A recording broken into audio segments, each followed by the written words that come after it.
Oke. Iya, sekali lagi Mister mau welcome semuanya ya yang sudah hadir, dan Mister mau thank semuanya karena kalian sudah pilih course yang ini. Mister Ricky akan coba share screen-nya, tapi karena koneksinya Mister Ricky agak unstable, jadi nanti semisal Mister lagi menjelaskan terus agak hang-hangky, nah kalian ketik saja di meeting chat biar Mister bisa tahu. Nah, biar Mister nggak terlalu jauh menjelaskan tapi nggak kedengaran. Mister akan share screen. Oke. Apakah sudah muncul, Mi? Sudah, Mi? Sudah ya?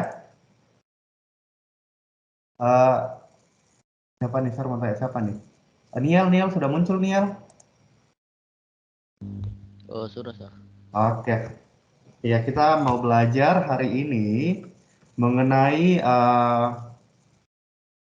problem solving skill gitu. Nah, Mister kasih subtopik flight versus fight response.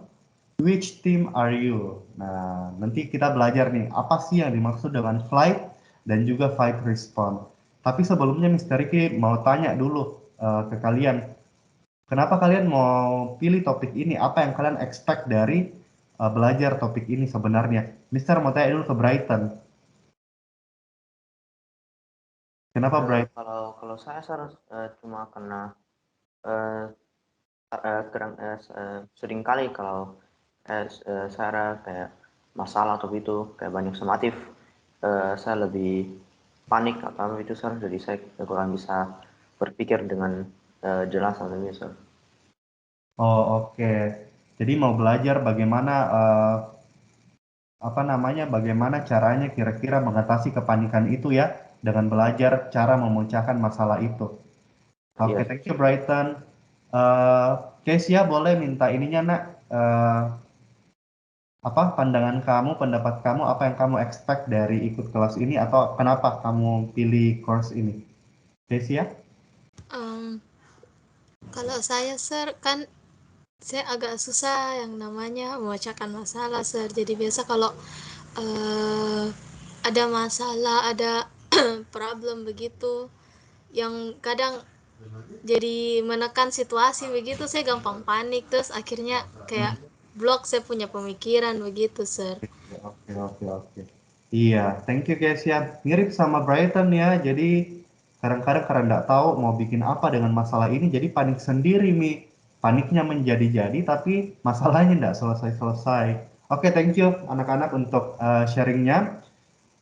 Satu hal yang perlu kalian tahu adalah Mr. Ricky sampai sekarang pun juga masih bergumul dalam hal problem solving ini, karena semakin dewasa, semakin bertambah umurnya kita, masalah itu semakin kompleks. That's why dari sekarang kalian sudah dipersiapkan dengan materi ini supaya kedepannya kalian bisa tough, udah ada basic gitu. Oh, kalau ada masalah ini saya mesti gimana, jadi udah ada gambarannya. Nah, itu yang kita harapkan. Kita nggak harap dengan materi ini kalian langsung jago pecahkan masalah semua, tidak. Tapi kita mau raise kalian punya awareness, oh nanti kalau saya ada masalah, ini opsi-opsi yang saya bisa lakukan. Nah, as simple as that gitu. Karena kalau usia kalian juga belum bisa dipaksa untuk semua masalah harus diselesaikan dengan baik. Pasti ada juga namanya proses belajar. Nah, makanya kita mau belajar hari ini. Oke. Our agendas for this session adalah penjelasan aktivitas. Oh sorry, ini sebentar belum edit nih. Bukan penjelasan aktivitas, ini harusnya di yang terakhir. Sorry, belum. Tunggu, saya edit dulu. Oke, ini harusnya penyampaian materi. Habis itu Q&A. Nah, ini yang betul. Oke.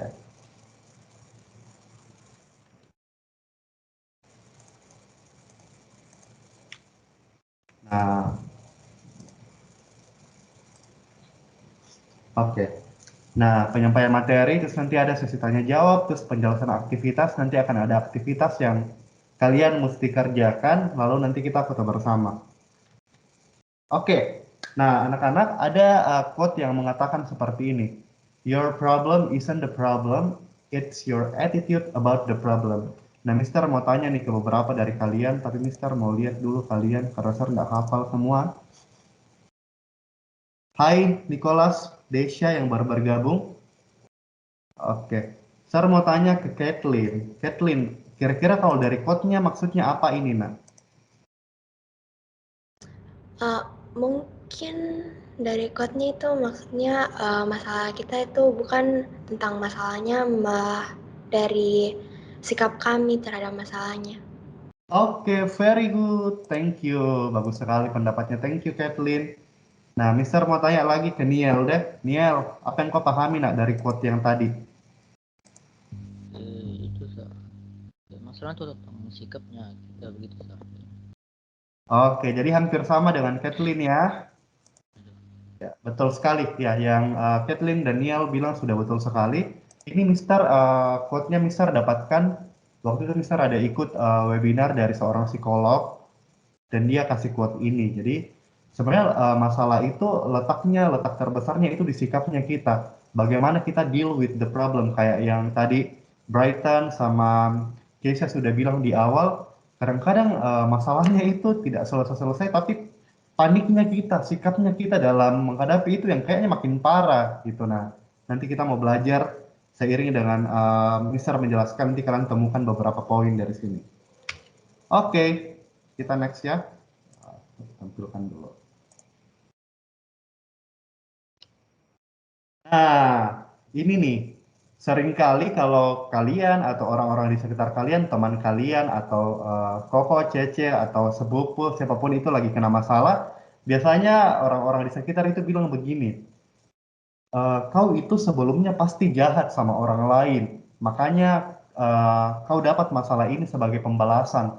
Nah, mungkin sebelumnya kau ejek-ejek orang lain atau sebelumnya kau bully orang lain, makanya ini pembalasannya sekarang kau dapat ini masalah. Nah, atau yang lain. Jadi biasanya ada juga yang bilang, Tuhan tidak peduli nih sama kau, makanya Tuhan kasih kau hukuman ini.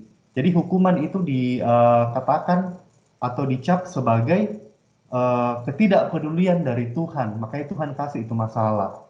Seolah-olah itu masalah adalah hal yang sangat memalukan. Kalau kita punya masalah itu hal yang memalukan dan sudah pasti kita tidak berdaya ketika menghadapi masalah itu. Jadi biasanya komennya orang-orang ketika kita dalam masalah itu bukan support yang mereka kasih, tapi malah kayak ucapan-ucapan kayak gini. Jadinya kita makin down gitu karena kita juga belum punya pemahaman yang terlalu mendalam sebenarnya masalah itu kayak gimana sih. Makanya hari ini Mister mau tujuannya Mister itu mau raise kalian punya awareness tentang masalah itu sendiri sebenarnya.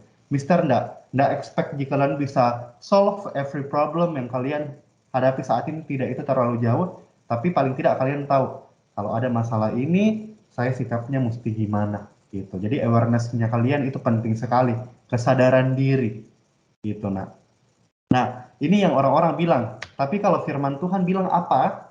Oke, Mister mau minta bantuan beberapa ya, bacakan ya. Yang baru join boleh nyalakan kameranya nak. Christabel, Nicholas, Adrian tadi udah nyalakan kamera, Felix juga ya. Udah share kirim di meeting chat itunya, kalian boleh nyalakan atas. Ya. Oke, saya minta tolong ke Halo Felix, apakah ada di sana nak Felix? Ada, Sir. Oke, siap. Felix, Sir minta bantuan kamu baca yang Yakobus 1 ayat 2 dan 3 yang ini. Saudara-saudaraku, anggaplah sebagai suatu kebahagiaan apabila kamu jatuh ke dalam berbagai pencobaan, sebab kamu tahu bahwa ujian terhadap imanmu itu menghasilkan ketekunan. Oke, thank you Felix. Nah, ini yang firman Tuhan bilang. Kalau kita lagi dapat masalah, lagi dicobai gitu ya, kita mesti berbahagia. Adalah suatu kebahagiaan. Artinya apa? Bukan jadi bilang kita lagi kena masalah, kita ketawa-ketawa, kita malah, wah, thank you, saya dapat masalah. Oh tidak begitu juga. Tapi maksudnya di sini adalah ketika kita dapat masalah, itu tadi yang Brighton bilang sama Keisha, nggak usah terlalu panik di awal. Nah, kita coba tenang dulu, kita tidak menyalahkan keadaan. Nah, di sini kata bahagia itu reverse, itu tidak menyalahkan keadaan, tidak bersungut-sungut, tidak salahkan, ih gara-gara Miss ini, gara-gara Mister ini, gara-gara si ini saya ndak ini. Nah, ya kita ndak nyalakan keadaan dulu, tapi kita tenang dan kita ndak bersungut-sungut. Nah, kata berbahagia juga di sini reverse to kita mesti bertahan dan kita tidak boleh dikalahkan dengan keadaan yang ada. Nah, jadi kata berbahagia di sini reverse ke itu. Tujuannya Tujuannya Tuhan izinkan pencobaan itu untuk kita alami. Nah, ini di ayat yang ketiga. Yang pertama itu ujian iman. Ujian iman artinya apa, Mr. Ricky? Ujian iman itu artinya Tuhan mau lihat kesungguhan kita ke Dia, kan iman kita dalam Tuhan Yesus. Nah, kalau kita lagi mendapatkan masalah, Tuhan lagi mau uji seberapa bergantung kita kepada Tuhan. Nah, kemudian tujuan yang kedua adalah menghasilkan ketekunan. Nah, jadi ternyata dalam pencobaan itu Tuhan juga mau memperbaiki karakternya kita. Misalkan sebelumnya ada karakter yang tidak baik, nah setelah kita kasih masalah, ternyata kita berubah jadi lebih baik. Waktu itu anak-anak Mr. Ricky interview Koko Cece kelasmu yang di SMA untuk daftar OSIS, dan mereka sharing, Mr. Ricky sangat terberkati dengan sharingnya mereka. Mereka ada yang sharing ternyata selama pandemi mereka dapat banyak masalah. Dan ternyata masalah yang mereka dapatkan itu bikin mereka lebih dewasa. Dan Mr. Ricky memang lihat beberapa dari mereka itu yang saya lihat di SMP begitu sikapnya, di SMA setelah melewati masa pandemi 2-3 tahun, perubahannya luar biasa. Tuhan bekerja luar biasa dalam kehidupannya mereka. Nah, jadi ternyata kalau kita dapat masalah meskipun tidak nyaman, tapi Tuhan mau perbaiki karakternya kita sebenarnya. Nah, itu yang di Yakobus 1 ayat 2-8. Kemudian yang di Yakobus berikutnya Yakobus 1 ayat 12 sampai 18, ini kelanjutannya. Mr. Ricky mau minta bantuan untuk baca ayat yang ke-13. Desya ayat 13, Nak. Oh ya, oke. Apabila seseorang dicobai, janganlah ia berkata pencobaan ini datang dari Allah. Sebab Allah tidak dapat dicoba oleh yang jahat dan ia sendiri tidak mencobai siapapun. Oke, thank you, Nak. Nah, di sini disebutkan bahwa pencobaan itu tidak datang dari Allah. Iya, betul sekali. Kalau kita dapat masalah besar dalam hidupnya kita, yang bikin kita betul-betul tidak nyaman, itu bukan datang dari Tuhan. Nah, karena itu bertentangan dengan sifatnya Tuhan. Sifatnya Tuhan kan penuh kasih. Tidak mungkin Tuhan bikin kita sengsara, itu tidak mungkin. Nah, tapi pencobaan itu datangnya dari mana? Pencobaan itu datangnya dari, next kita lanjut ke ayat 14, Mr. Ricky mau minta tolong, Nicholas ayat 14, nah. Tetapi tiap-tiap orang dicobai oleh keinginannya sendiri karena ia diseret dan dipikat olehnya. Thank you. Nah, jadi ini penjelasannya. Masalah, pencobaan yang bikin kita merasa sengsara sekali itu datangnya dari mana? Yang pertama itu datangnya dari iblis. Suara iblis itu datang dalam bentuk pikiran dan suara hati kita yang salah. Jadi kalau ada pikiran-pikiran atau suara hatimu yang tidak betul, tidak sesuai dengan kehendak Tuhan, nah itu dari iblis. Jadi dia mau mencobai kamu untuk melakukan hal-hal yang tidak sesuai dengan apa yang Tuhan bilang. Misalkan, belum selesai PR-mu, kau belum selesai kerja, padahal besok sudah deadline-nya, Mi. Nah, terus kau ada muncul di pikiranmu, misalkan kayak, Nicholas, main game mau kok. Nah, jangan mau ke kerja PR-mu. Nah, itu dari iblis itu. Dari iblis. Itu yang pertama. Kemudian, pencobaan yang kedua datangnya dari mana? Datangnya dari kedagingan. Datangnya dari keinginan sendiri. Nah, ini biasanya muncul dalam motivasi yang salah. Motivasi yang salah atau self-center. Berpusat pada diri sendiri. Misalkan kamu bikin sesuatu tapi pusatnya ke dirimu sendiri. Nah, itu kadang-kadang menimbulkan masalah. Nah, itu firman Tuhan yang bilang. Jadi kalau ada apa-apa, prioritaskan apa yang Tuhan mau kamu lakukan. Bagaimana taunya? Dengan cara berdoa. Nah, kemudian ayat 15, Mr. Ricky mau minta bantuan Kristabel untuk baca.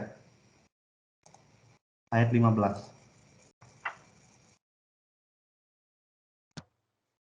Dan apabila keinginan itu telah dibuahi, ia melahirkan dosa, dan apabila dosa itu sudah matang, ia melahirkan maut. Nah, betul sekali. Thank you, Nak. Iya, jadi Tuhan mau kita bagaimana? Tuhan mau kalau kita dapat pencobaan atau masalah itu tidak dibuahi. Artinya itu tidak berlarut-larut dalam tindakannya kita yang akhirnya melahirkan dosa baru. Jadi kalau kita sudah tahu itu masalah, jangan terlalu berlarut-larut dan terus-menerus melakukan itu. Gitu. Nah, karena kalau kita terus-menerus ya ini akan melahirkan maut, akan betul-betul bikin kita menderita sekali kalau kita nggak stop. Nah, kemudian yang Tuhan mau adalah kita bergantung kepada pertolongan Roh Kudus yang sudah ada dalam hati setiap kita. Oke, itu pandangan dari firman Tuhan ya, biar kita bisa paham sama-sama. Nah, kita masuk ke masalahnya.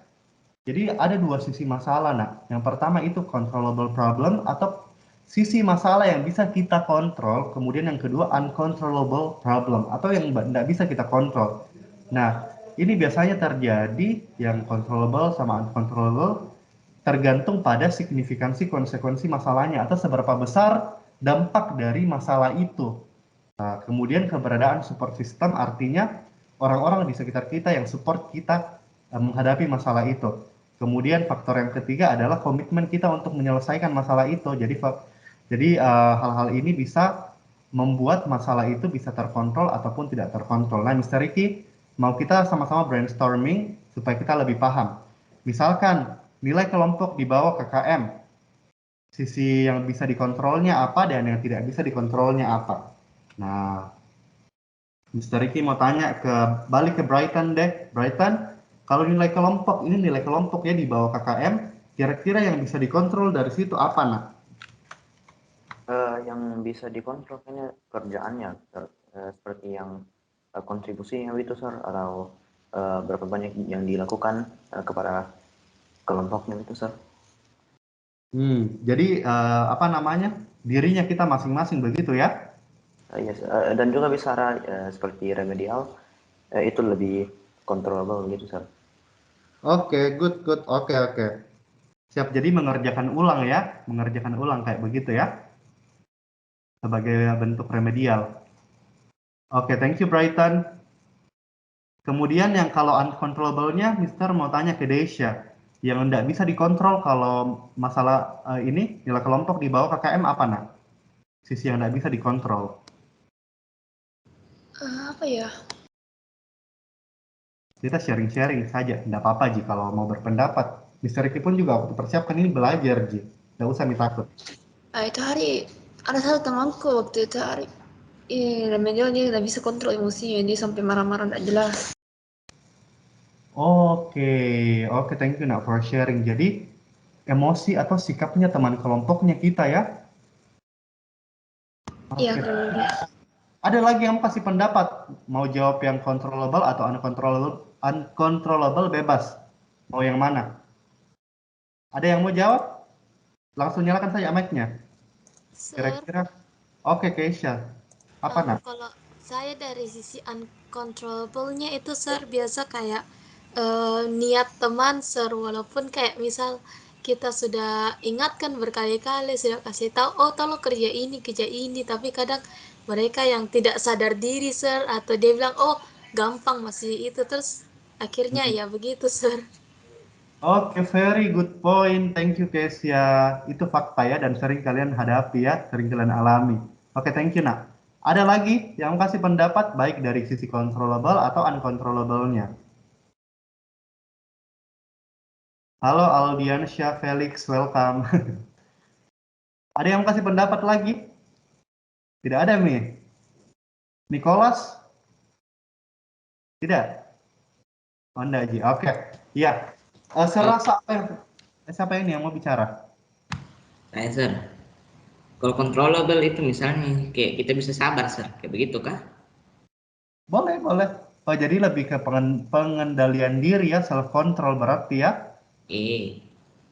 Oke, betul sekali, nak. Betul, good. Itu juga poin yang bagus sekali yang disampaikan oleh Aldia, nama panggilannya ya? Aldiansyah atau Diki, sama aja, Sir. Oke, siap Aldiansyah, thank you. Oke, yang kalian bilang itu semua Mr. Ricky sudah tulis di catatannya Mr. Ricky. Jadi yang controllable itu hal yang bisa dikontrol kalau nilai kelompok di bawah KKM adalah bisa itu tugas bisa dikerjakan ulang sesuai dengan instruksi dari guru mata pelajaranmu gitu. Jadi bisa dikerja ulang remetnya, itu yang bisa dikontrol. Kan bisa jadi kerja toh, artinya itu masih bisa dikontrol. Kemudian tadi ada yang bilang juga self control ya, pengendalian diri, itu juga masih bisa dikontrol. Waktu mengerjakannya kan pasti kalau kerja kelompok bagi-bagi tugas nih toh, kau kerja bagian ini, kau kerja ini, nah itu masih bisa jadi waktu untuk mengerjakan masih bisa dikontrol. Nah, yang tidak bisa dikontrol tadi kalian sudah bilang, ini kenapa slide-nya balik lagi? Kita udah di mana? Di sini. Yang tidak bisa dikontrol itu adalah tadi yang saya bilang itu yang Mister tulis. Jadi kalau ada teman kelompoknya kalian yang susah sekali diajak kerjasama, sudah diingatkan berkali-kali, guru juga sudah tegur nih, tapi tetap tidak mau. Nah, itu tidak bisa dikontrol. Kita mau bikin apa lagi kalau sudah begitu nih? Nah, itu tidak bisa dikontrol. Terus juga yang hal kedua yang tidak bisa dikontrol adalah nilainya kalian. Nilainya kalian pasti pas-pasan di KKM. Toh, tidak mungkin di atas KKM lagi, namanya juga remedial, pasti pas KKM. 74 KKM-nya kalian, toh. Nah, itu tidak bisa dikontrol. Jadi kalau ada masalah, pasti selalu ada sisi controllable-nya sama uncontrollable-nya. Nah, ini kalian juga perlu aware dengan ini. Karena kadang-kadang kalau ada masalah, kadang-kadang saya nggak bisa nih pasti lewati itu. Nah, tidak. Tetap ada namanya sisi controllable-nya dan uncontrollable-nya. Jadi kalian mesti ini nih, kalau ada masalah langsung peka. Oh, sisi controllable-nya ini, uncontrollable-nya ini. Jadi saya coba nih kerjakan yang controllable-nya. Kayak gitu. Nah, sharingnya kalian bagus sekali. Mr. Ricky salut sekali. Oke, kita masuk ke fight or flight response. Nah, ada yang tahu ini apa? Ayo berpendapat. Tidak apa-apa sih kalau kita sharing-sharing gitu. Kira-kira ada yang sudah pernah dengar flight and fight response? Belum, Pi? Belum, Pi. Oke. Nah, jadi ini term istilah yang Mr. Ricky dulu dapatkan waktu kuliah. Dulu Mr. Ricky kuliah jurusan psikologi, jadi cukup banyak belajar tentang problem itu sendiri. Problem dalam berbagai aspek, entah itu mental health, dalam konteks pekerjaan, dan lain sebagainya. Gitu. Jadi term ini muncul di mata kuliahnya Sir dulu waktu kuliah. Nah, jadi fight dan juga flight response itu adalah respon yang sering kita hadapi, sering kita alami saat kita menemukan masalah yang menyebabkan kita merasa stressful. Jadi kalau kita merasa stressful, kadang-kadang kita memilih untuk fight. Nah, di gambarnya sudah mewakili. Kita hadapi, kita fight, kita hadapi, atau kita fly, kita kabur, kita lari, kita terbang, entah kemana. Jadi kalau ada masalah, kurang lebih responnya kita itu antara fight atau flight. Nah, sebenarnya ada 3 jenis, ada juga yang freeze, artinya kita diam begitu, tapi kalau freeze itu hampir mirip dengan flight, artinya dia tidak bikin apa-apa. Nah, biar lebih kelihatan kontrasnya, Mr. Ricky pakai yang fight sama flight saja. Nah, kita mau lihat lebih jauh tentang term ini. Kalian boleh screenshot kalau kalian mau ya, kalau kalian mau baca-baca ulang. Nah, ini tadi yang Mr. bilang, flight dan juga fight response itu adalah reaksi alami. Jadi secara otomatis timbul dari dalam dirinya kita kalau kita mengalami kondisi yang stressful atau threatening, mengancam gitu. Nah, ini kita mau lihat tadi kan kita udah belajar uncontrollable sama controllable problems-nya. Nah, dalam kondisi yang uncontrollable, sisi masalahnya uncontrollable, apa yang bisa kalian lakukan? Yang bisa kalian lakukan itu ya ini, flight atau freeze. Nah, tapi kita mau lihat flight dan juga freeze yang sesuai dengan kebenaran firman Tuhan itu apa. Nah, kalau kalian kan akhir ini kalian sering dengar ini toh kitab Mazmur toh di morning devotion. Nah, Tuhan itu mau kita sela dalam uncontrollable problem itu, artinya yang kayak tadi. Kita sudah ingatkan teman kelompoknya kita, kerja kok, besok mau dikumpul, ini nilai kelompoknya kita, tapi dia tidak mau kerja. Apa yang bisa kita lakukan? Kita bisa sela. Artinya kita bisa berdiam diri, kita bisa be calm, tenang, dan kita flee to God. Kita fly-nya itu ke Tuhan. Jadi kita tidak flight ke hal-hal lain. Karena kalau kita flight ke hal-hal lain, pasti marah-marah, emosian jadinya.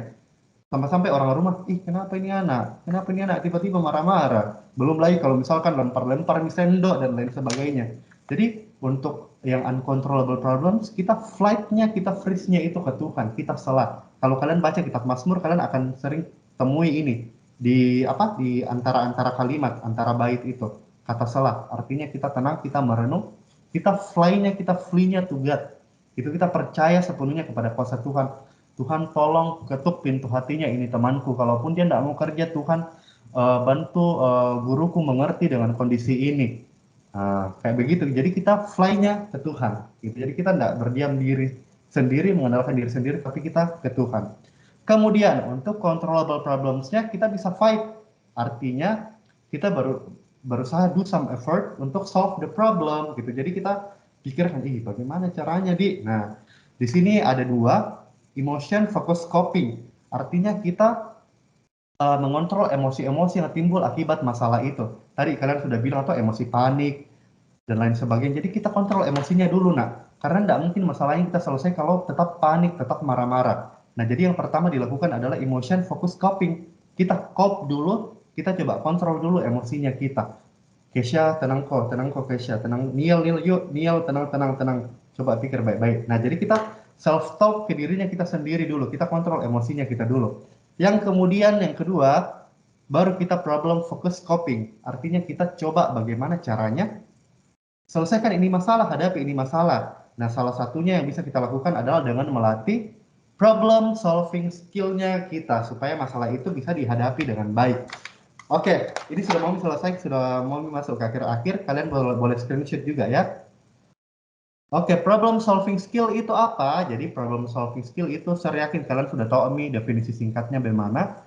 Kemampuan untuk menyelesaikan masalah dari masalah yang sederhana hingga masalah yang rumit gitu. Ini melibatkan apa? Ini melibatkan analisis. Artinya kita lihat masalahnya. Ini masalahnya apa? Kenapa bisa terjadi? Sudah berapa lama terjadi? Signifikansi masalah ini seberapa besar di hidupku? Jadi kita analisis gitu. Nah, kemudian kita melakukan riset dan juga active listening. Artinya kalau riset ya kita coba cari tahu di Google, di YouTube kita dengar-dengar misalnya podcastnya orang-orang yang yang bisa memotivasi kita, yang bisa kasih kita insight. Terus kita active listening, artinya kalau orang kasih kita masukan, kita coba mendengar baik-baik. Misalkan wali kelasnya kita atau guru mata pelajarannya kalian kasih kalian masukan, saran, coba mendengar baik-baik. Coba kita belajar jadi pendengar yang baik dulu. Nah, jadi kita di situ active listening.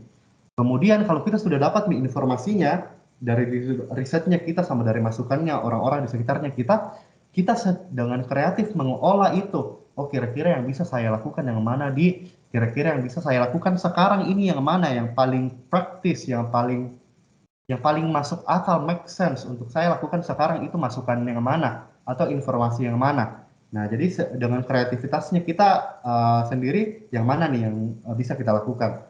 Kemudian tadi kalian sudah bilang, saya sangat senang kalian tadi menyinggung pengendalian diri, self control. Nah, itu juga penting gitu. Jadi dengan info-info yang kita sudah dapat, kita sudah tahu yang mana yang mau kita lakukan, kita kontrol dirinya kita dalam melakukan itu. Balik lagi, nggak mungkin bisa selesai kalau emosinya kita belum baik.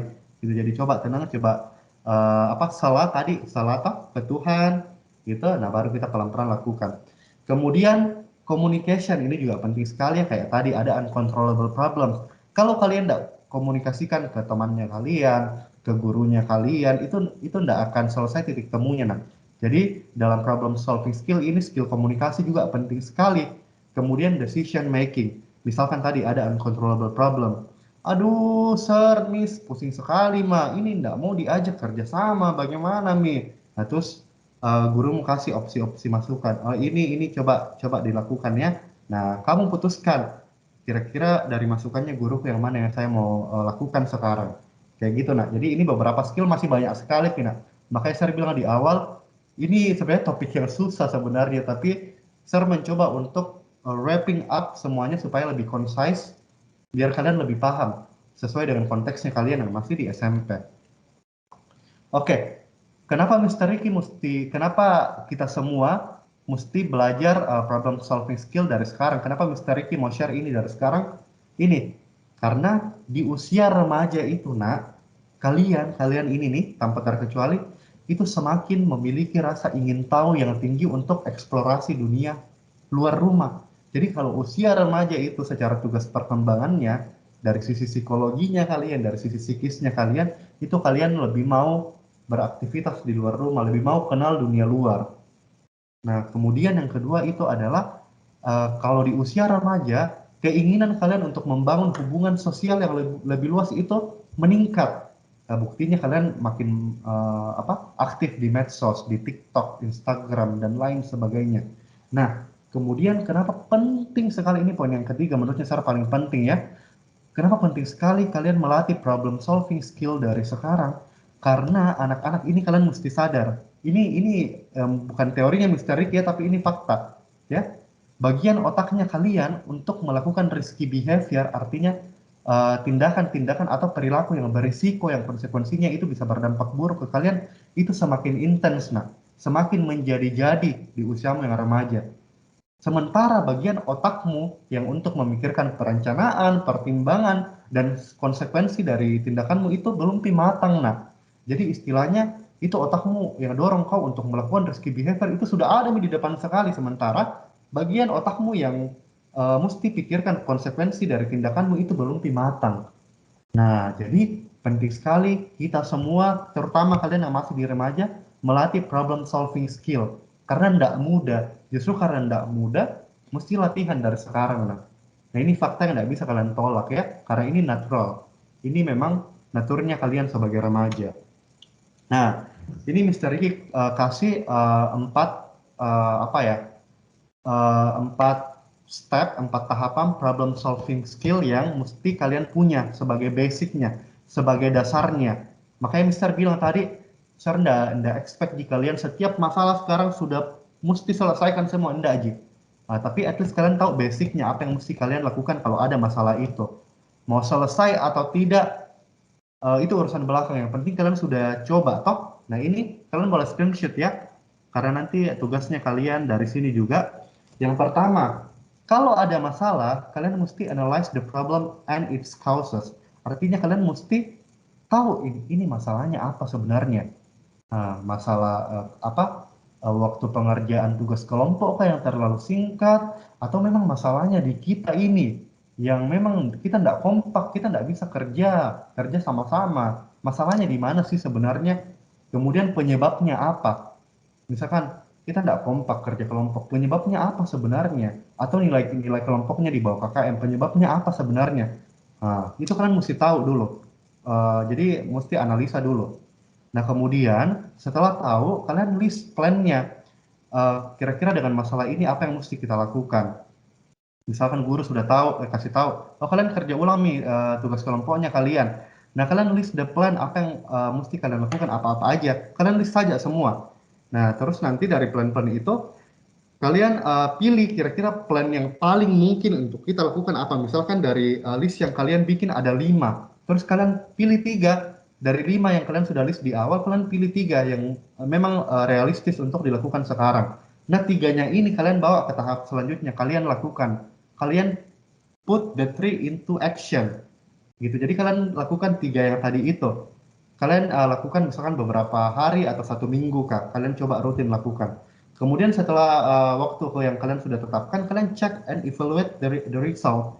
Jadi kalian cek apakah kita sudah konsisten melakukan plan yang pertama, yang kedua, yang ketiga, evaluasinya kita apa gitu. Apakah guru-gurunya kita sudah terima nih pengerjaannya kita atau belum? Evaluasinya bagaimana? Nah, kurang lebih kayak gitu, nak. Oke, ini contohnya ya. Kalian juga bisa screenshot karena ini nanti ada tugasnya kalian. Contohnya, problemnya. Banyak nilai sumatif yang tidak lulus KKM. Setelah dianalisa, ini penyebabnya, ini kaususnya. Kenapa bisa terjadi? Karena terlalu banyak waktu untuk bermain, sehingga waktu untuk belajar sangat sedikit. Nah, jadi setelah kalian analyze, kalian temukan ini. Oh, ternyata ini penyebabnya kenapa banyak nilai sumatifku di bawah KKM. Nah, terus kalian list me plan-nya apa. Nah, misalnya mendownload sticky notes untuk PC, supaya muncul di screen-nya kalian selalu, toh, pada saat kalian buka PC-nya kalian. Kemudian set alarm di HP atau di PC. Oh, jam begini saya mau kerja tugas ini, saya mau main ini. Semuanya keep it balance. Nggak dibilang lagi, kau mesti belajar terus. Oh tidak, Ji. Kita juga manusia, nak. Kita butuh hal yang bisa refresh kita biar nggak stres juga toh. Nah, jadi keep it balance nak semua. Kemudian membuat agenda aktivitas setiap hari ini yang tadi, kemudian bermain game setelah tugas selesai dikerjakan. Nah, ini playlistnya kalian. Nah, dari playlist ini kalian pilih kira-kira yang paling realistis untuk saya lakukan yang mana ya, atau yang paling nyaman untuk saya lakukan yang mana ya. Nah, kalian pilih yang ini. Rutin mengisi setiap agenda terbaru di sticky note PC selama 4 hari. Nah, jadi ini yang kalian pilih. Jadi kalian tidak set alarm, tapi kalian update di sticky note-nya kalian yang sudah kalian download, kalian tulis agendanya kalian selama 4 hari, kalian mau lihat konsistensinya kalian. Kemudian plan yang kedua adalah kalau selesai ini semua tugasku, yang saya tulis di sticky note-ku baru saya boleh main game. Nah, itu actionnya kalian. Evaluasinya kalian apa? Ih, setelah saya coba begini, ternyata waktu belajarku lebih teratur. Kemudian saya bisa kerjakan dan kumpul tugasku sesuai jadwal. Apalagi, saya bisa melakukan persiapan sumatif dengan baik setelah saya lakukan action ini. Jadi evaluasinya ini. Oke, kemudian personal reflection ini juga berkaitan dengan tugasnya kalian nanti, makanya Mr. Ricky kasih contoh. Nah, personal reflection ini adalah hal-hal yang dialami, yang kalian alami saat mempraktekkan 4 tahapan sebelumnya. Jadi pada saat kalian bikin ini, kalian melakukan ini, refleksinya kalian apa? Misalkan insight-nya. Mr. Ricky, saya lebih kenal diriku sendiri. Ternyata saya ini masih sangat sulit dalam membuat plan list sebagai solusi dari masalahku. Saya bingung, Mister, plan listnya apa aja. Ini misalkan ini insight yang kalian dapatkan. Terus tantangannya, Mr. Ricky, tantanganku itu saya masih susah sekali kontrol diriku. Khususnya waktu saya dapat masalah, saya marah-marah terus nih, saya tidak selesai marah. Marahku menjadi-jadi, tapi tugasku tidak selesai-selesai. Nah, misalnya ini tantangannya masih sulit self-control. Kemudian, hal yang masih perlu saya perbaiki, Mr. Ricky, adalah ketika saya memilih flight atau freeze, saya tidak berdoa dan fokus sama Tuhan.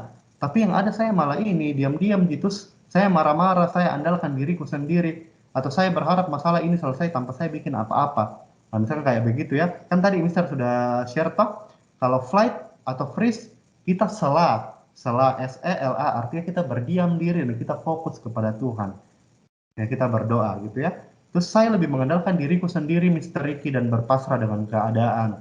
Nah, ini jadi ini hal yang dia refleksinya kalian misalkan yang masih perlu diperbaiki.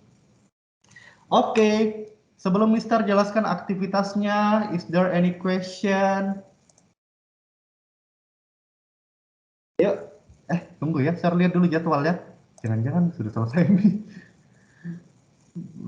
8.47, 5 menit lagi yuk. Kalau kalian ada pertanyaan, please kita sharing aja ini. Mister mau minta dulu masukannya kalian, apakah ini terlalu kompleks untuk kalian atau cukup mudah, Ji? Untuk dipahami. Maksudnya masih masuk, Ji, otaknya kalian gitu.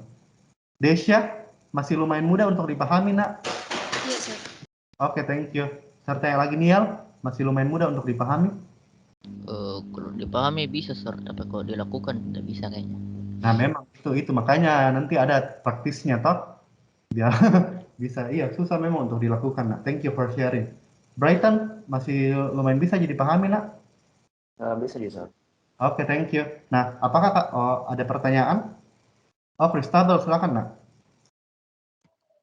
Sir, kan waktu kita buat plan list tuh, Sir, kita lihat yang mana yang paling realistis waktu kita mau ambil actionnya. Itu kita lihatnya kayak dari keuntungannya gitu. Kayak yang mana yang lebih paling bagus di plan listnya. Jadi kamu pikir kira-kira yang paling realistis untuk saya lakukan sekarang yang mana? Jadi kamu list, misalnya kamu list ada 10.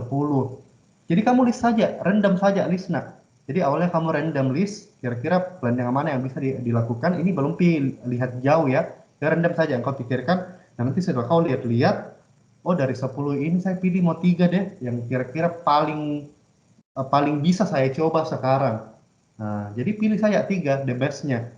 Nanti berhasil atau tidak, kalau kau enggak apa-apa, yang penting kau sudah coba, minta pilih 3 dulu. Nah, makanya Mister bilang tadi di awal, Sir enggak expect di kalian betul-betul bisa solve semua masalahmu, tidak. Tapi kalian bisa raise, kalian punya awareness gitu. Jadi kalian coba saja dulu ya. Sudah paham, Nak? Paham, Sir. Thank you, Sir. Oke, sama-sama, Kristabel. Ada lagi yang mau tanya? Sudah paham nih? Josh? Hai, Josh. Sudah paham nih, Nak, tadi yang 4 tahapan sama personal reflection?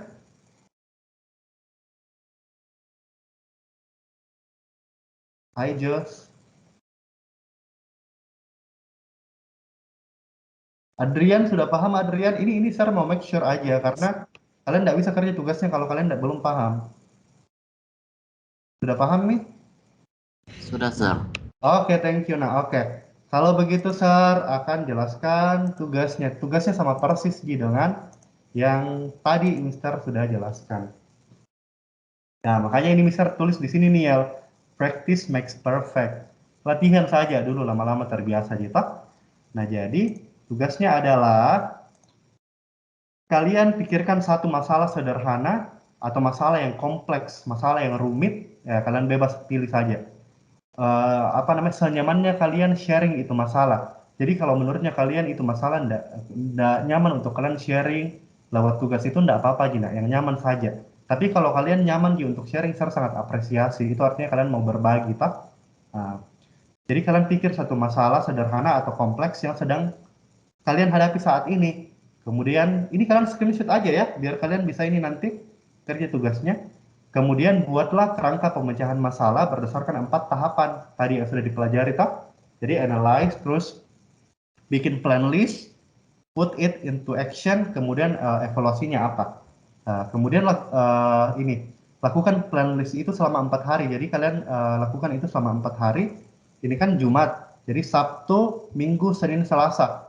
Kalian lakukan itu plan listnya. Jadi dimulai besok ya, Sabtu, Minggu, Senin, Selasa. Kalian coba lakukan itu, kemudian nanti setelah kalian lakukan, kalian buat personal reflection-nya kalian. Jadi kalian merenung-renung, oh kira-kira dari 4 hari ini apa yang bisa saya refleksikan. Kayak contohnya tadi, refleksinya misalkan kayak begini. Kalau kalian mau bikin refleksi lain dari sini, ya enggak apa-apa, jadi cuma contoh saja. Kalian bikin sesuai dengan kreativitasnya kalian lah. Nah, kemudian kalian bisa kerja di Microsoft Word, atau di PPT, atau di Canva juga bisa. Kalian kreasikan seperti PPT-nya Mr. Ricky. Atau kalian mau bikin yang lebih kreatif juga, saya apresiasi sekali. Nah, tugas dikumpulkan pada hari Rabu minggu depan, tanggal 9 Maret. Nanti chat ke Mr. Ricky sama kayak officer, saya lupa cantumkan ke officer sini. Tunggu ya.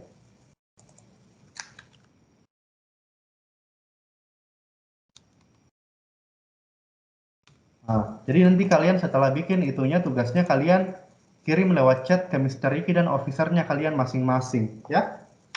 Oke, Mr. Ricky akan share link untuk kalian bisa isi. Aduh, sorry. Tunggu ya.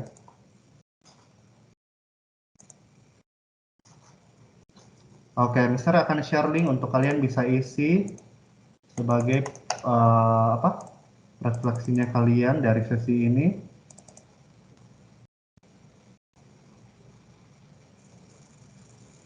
Tunggu ya. Kalian isi ya nanti setelah ini. Jadi kita foto dulu baru isi. Ayo yang belum nyalakan kamera silahkan nyalakan kameranya. Nggak apa-apa kalau udah ada background, ayo Mi. Yuk. Link refleksinya sudah ada di meeting chat ya. Ayo anak-anakku. Felix, Josh, Adrian, Raihan, Nicholas, ayo nak nyalakan kameranya, kita foto sebentar. Yuk. Nggak apa-apa aja kalau nggak pakai background, nah ayo nih.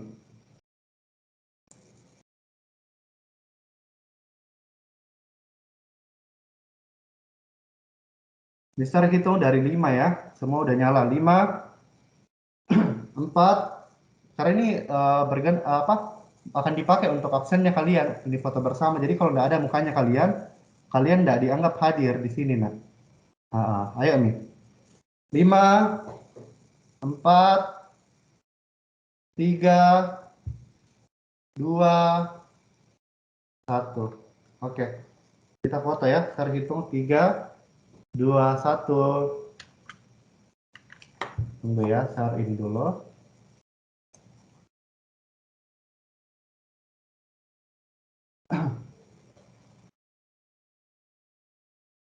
Oke, sekali lagi ya. Ayo gaya bebas, gaya bebas. Share gaya biasa aja karena share mau ini. Gaya bebas 1, 2, 3. Oke, tunggu ya. Share ini lagi. Itunya. Kalian jangan lupa ini juga ya. Screenshot untuk dikirim ke ininya kalian. Officernya kalian masing-masing. Oke, thank you buat kehadiran kalian dan partisipasi kalian. Saya sangat mengapresiasi kalian udah mau sharing, dan jangan lupa dikerja tugasnya ya, dikumpulkan hari Rabu minggu depan, dikirim ke Mr. Ricky sama officernya kalian lewat meeting chat pribadi. Kita tutup dalam doa. Ayo kita ambil sikap doa, kita berdoa. Thank you Tuhan untuk kesempatan hari ini kami boleh belajar melalui sesi problem solving skill. Biarlah apa yang sudah kami pelajari Tuhan boleh menjadi insight, boleh menjadi suatu hal yang baru yang bisa kami terapkan dalam kehidupan kami sehari-hari. Terima kasih untuk berkat-Mu melalui materi ini. Kami menyerahkan Tuhan sesi selanjutnya ke dalam tangan-Mu. Dalam nama Tuhan Yesus kami berdoa dan kami mengucap syukur. Haleluya. Amin. Oke, thank you untuk hari ini. Terima kasih untuk partisipasinya. Tuhan Yesus memberkati. Thank you, sir. Bye-bye, sir. Ya, sama-sama. Sir. Bye. Oke, Sar, bye, Sar. Ya, thank you.